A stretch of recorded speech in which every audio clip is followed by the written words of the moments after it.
freedom. When most people think of freedom,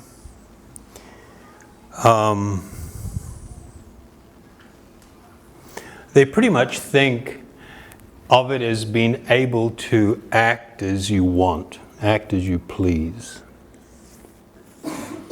Right? Or not?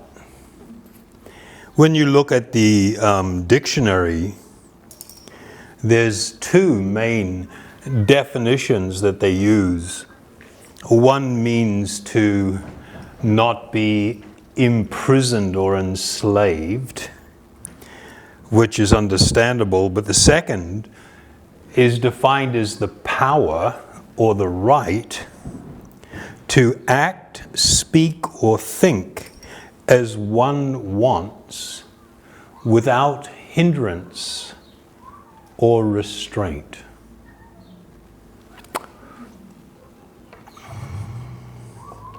Well, the Vedas teach something completely different that is not characterized as freedom. You remember that movie years ago? What's his name? Jim Carrey. And he was like a... What do they call it? The Truman Show. Yeah. So here he was, trapped in this artificially created world, thinking he was living a normal and natural life. But this had been created, this world, so that people could capitalize off him. He was a reality show and didn't know about it. And so he's living out, he doesn't understand that things are happening to him, that people that he are meeting, it's not just happening because of his decision or freedom, it's been engineered. And of course, when he discovered that reality, everything imploded and it was just a giant nightmare and really tragic. There is an amazing parallel between that and what we consider to be freedom in this world.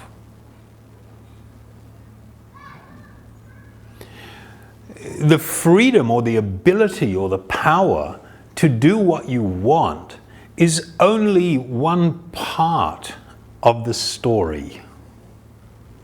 We must look also at the fact that we are controlled, utterly controlled by the laws of material nature, the laws of karma. And there's something a little bit more insipid going on. The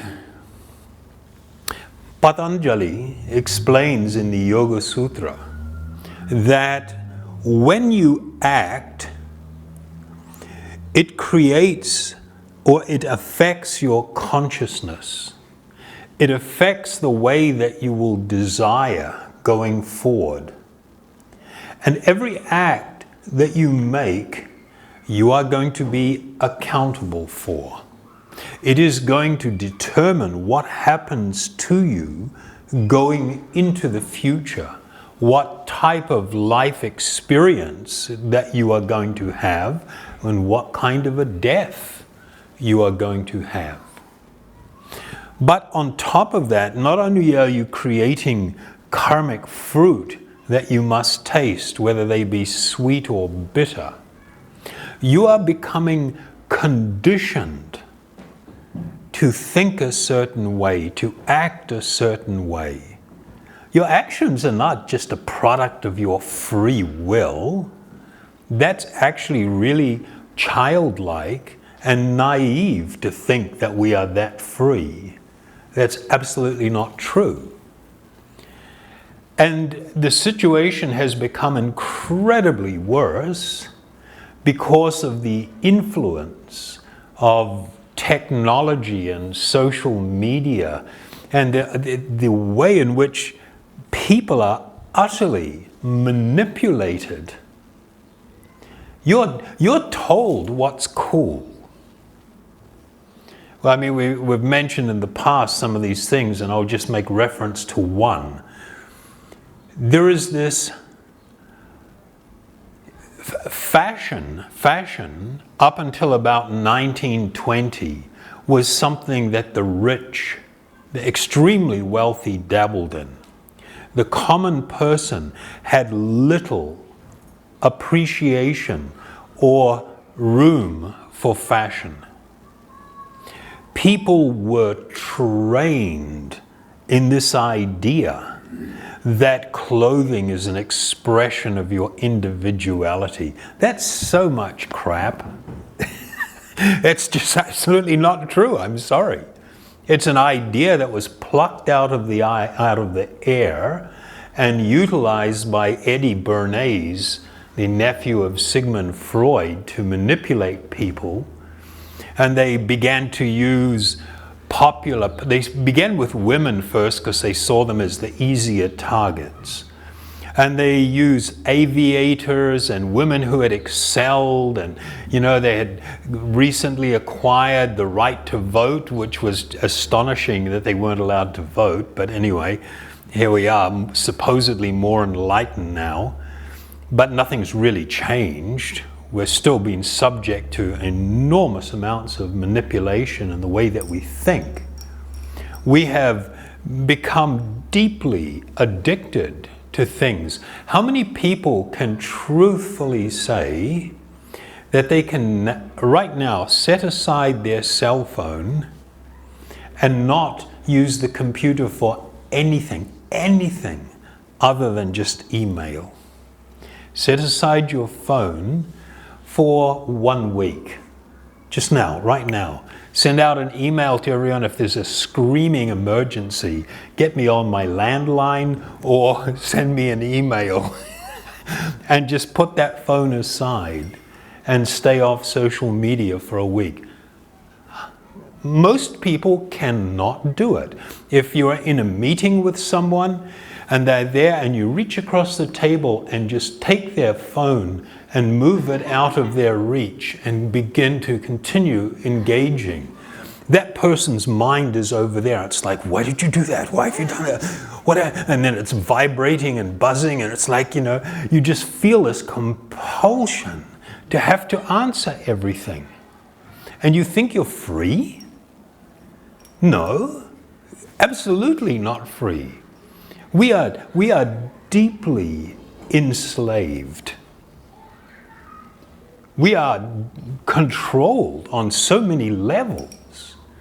And this idea that just because I can choose whatever I want to do right now and can do it, I am therefore free, is naive.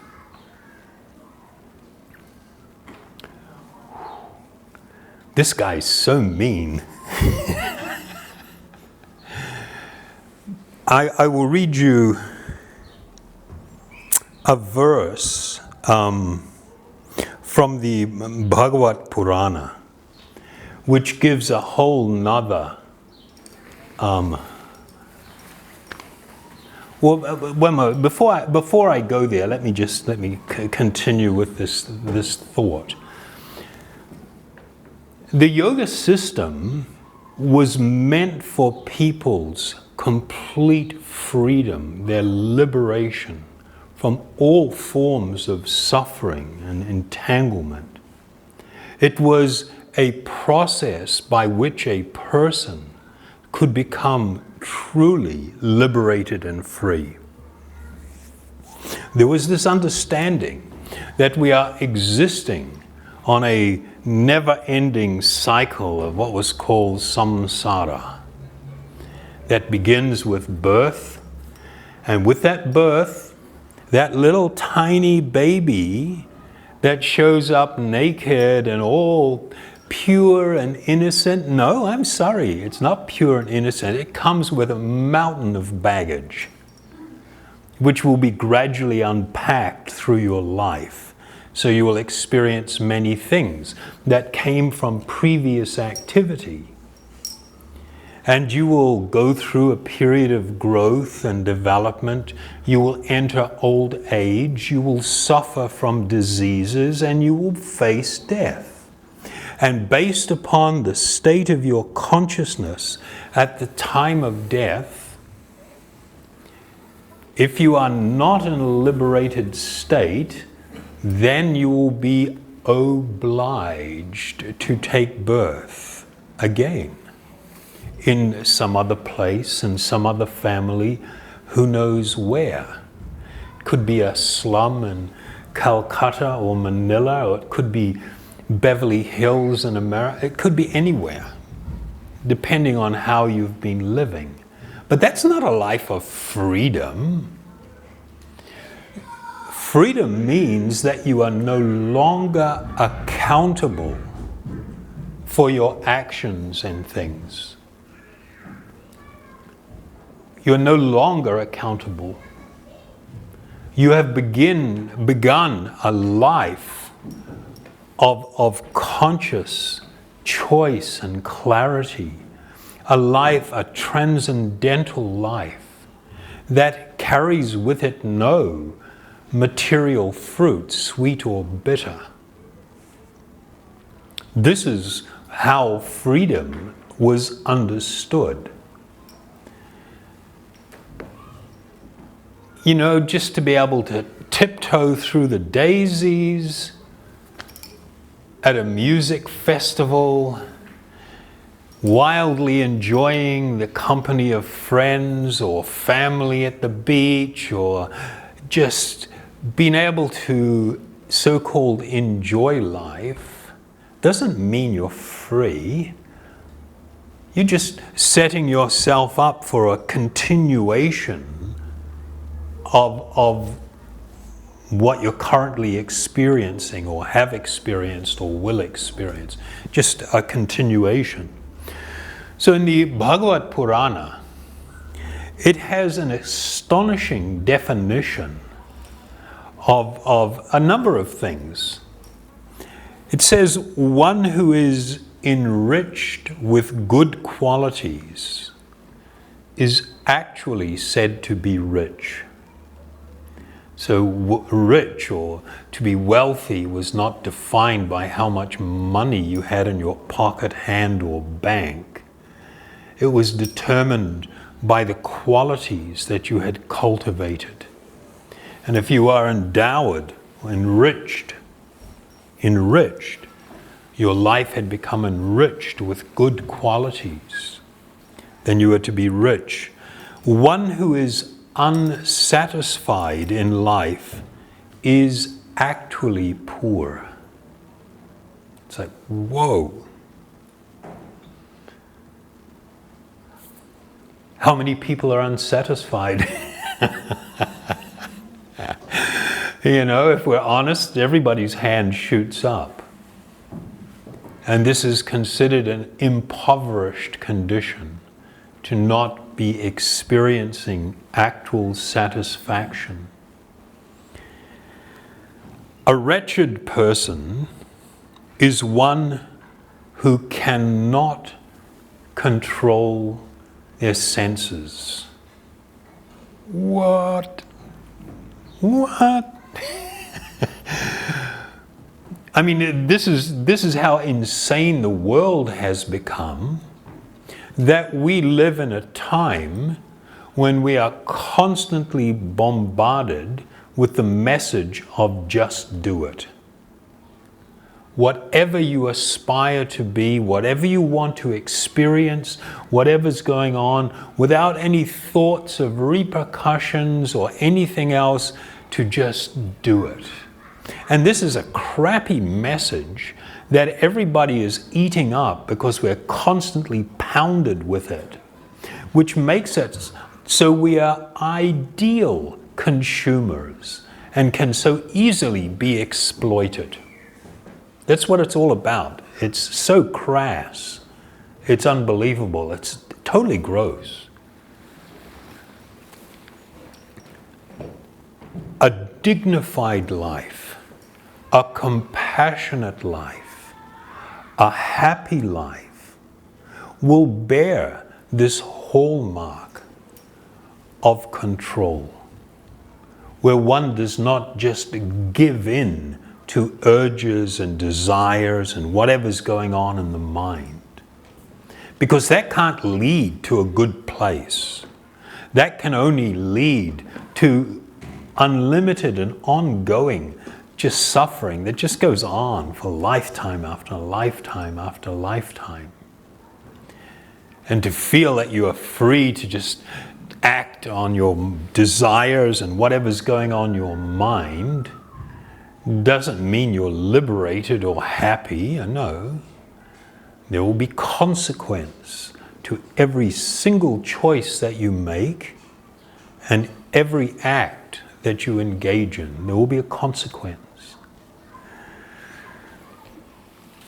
A wretched person is the one who cannot control his senses, whereas the one who is not attached to the gratification of the senses is someone who is actually in control. And one who attaches himself to the gratification of sensual desire is just the opposite. Such a person is in fact a slave.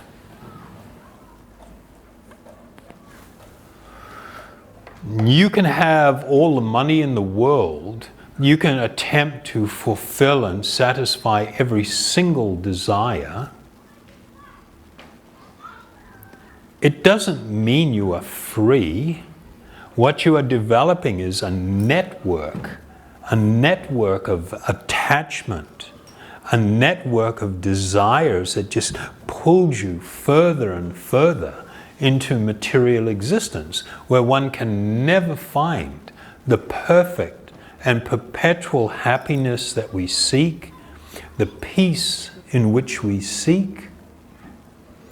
And so there is this principle in the yoga system that teaches that the exercise of control under the guidance of a spiritual mentor or teacher, one learns to exercise control. I mean, we all hear this term, instant gratification. And of course, the reality is, if you feel like you must act on a desire to gratify that desire, in reality, you don't become gratified. It just turns you into more of a monster overwhelmed with desires. Look at a child. Children are really... I reflect on my own childhood, and I reflect on raising children. A child can see something and want it, and just start throwing a wobbly, and you're in the store or something, and they're just like really wanting something, and it's like the end of the world if they don't get it. Or you've got some bratty teenager who's throwing a wobbly and has no control and just thinks, everybody's got it, why can't I have one too? Just all emotional, or throwing a tantrum, the kid on the floor because they're not getting what they want. And this thing is going to solve all their problems. It's going to make their life perfect. The parent relents because it's kind of like such an embarrassment here, and you're not allowed to smack your kids anymore. That's, just so uncool, And it's like, okay, so you give it to them. And then they go home with it. And for a day or two, they are totally thrilled with it. It's like, and they're just playing with it, whatever it is. And then where is it? It's sitting over there in the corner. And for the next week, it's hardly touched. It's there with all the other stuff. And then some other kids come over, or cousins or something, and somebody sees it and goes, oh wow, and they go for it. They go for it because they want to hold it and play with it. And what does the kid normally do? The normal reaction, of course there's some exceptional kids, but they're few and far between. The normal reaction is, don't touch it! That's mine, that's mine. And they're going to go over and start fighting over it and pulling it. They haven't touched it for 2, 3, 4, 5 days a week. 2 weeks it's been sitting there. They haven't touched it. Just because somebody else is going to go get it, they're going to throw a wobbly. Hey, that is a reflection of our life. We don't grow out of that as we get older. We just learn how to be cool about it. We learn not to show these things. But these are examples. If we want to get into it very analytically, then we will discover that we do have this problem. We do have this problem of being actually, the term used is enslaved by our minds, by our desires, and the eternal spiritual being who is residing within the body remains unfulfilled, unhappy, lonely. To become free, to escape the cage of material desire and the control of the mind, to experience the true liberation of my actual spiritual personality is freedom. And it is what this yoga process is all about. That's it, folks. Was that too serious, or we're okay with that? We dish it out over here. Sorry if that upsets anyone. We're not into the light and fluffy, flaky stuff that actually doesn't benefit anybody and makes it so people continue to be trapped in material existence and unhappiness.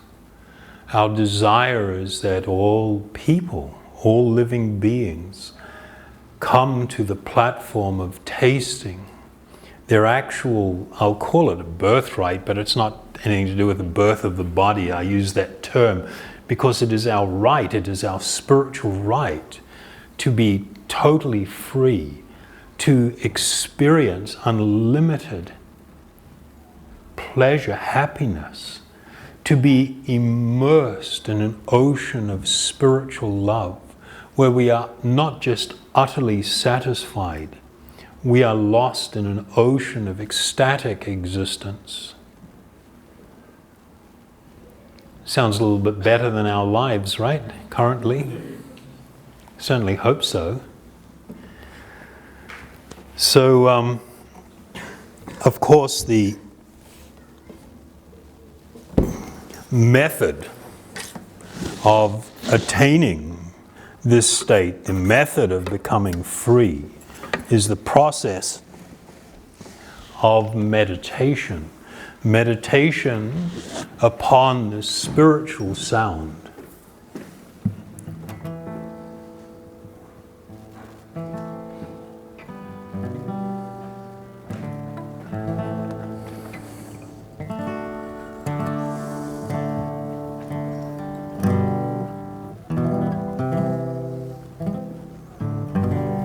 So I'm going to chant a mantra.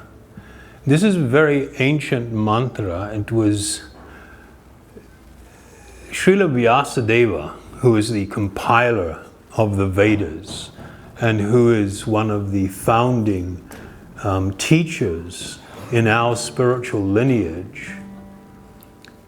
After the compilation of the entire Vedas, he felt that there needed to be one additional work that was to be his crowning glory. It contained the essence of all spiritual knowledge. And this was called the Bhagavad Purana. And the mantra he used in the invocation, and this is over 5,000 years ago, was this Om Namo Bhagavate Vasudevaya. So we will sing this mantra and add Om Hari Om at the end.